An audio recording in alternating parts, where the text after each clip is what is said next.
கடலூர் மாவட்டம் ஸ்ரீமுஷ்ணத்தில் உள்ள உலக பிரசித்தி பெற்ற ஸ்ரீ பூவராக பெருமாள் கோவிலில் ஆண்டுதோறும் நடைபெறும் தீர்த்தவாரி நிகழ்வு கடந்த சில தினங்களாக பக்தி சிறப்புடன் நடைபெற்று வருகிறது.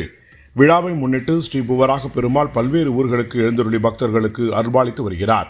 குறிப்பாக கிள்ளை தர்காவில் இஸ்லாமியர்கள் பெருமாளுக்கு சிறப்பான வரவேற்பு அளித்து மத நல்லிணத்திற்கு எடுத்துக்காட்டாக விளங்கும் நிகழ்வும் நடைபெற்றது. அந்த நிகழ்வை தொடர்ந்து ஸ்ரீமுஷ்ணம் அருகே உள்ள ராமாபுரம் கிராமத்திற்கும் பெருமாள் வருகை புரிந்தார்.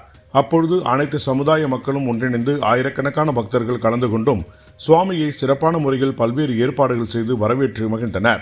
வண்ண பல்லாக்கு, வான வேடிக்கை, பாரம்பரிய மேளதாளங்கள் முழங்க கோலாட்டம் உள்ளிட்ட பல்வேறு கலை நிகழ்ச்சிகளுடன் சிறப்பாக ஊர்வலம் நடைபெற்றது. இந்த நிகழ்வில் ஏராளமான பொதுமக்கள் மற்றும் பக்தர்கள் கலந்து கொண்டனர். கலந்து கொண்ட அனைத்து பக்தர்களுக்கும் பொதுமக்களுக்கும் சிறப்பான முறையில் அறுசுவை உணவுகள் வழங்கப்பட்டது.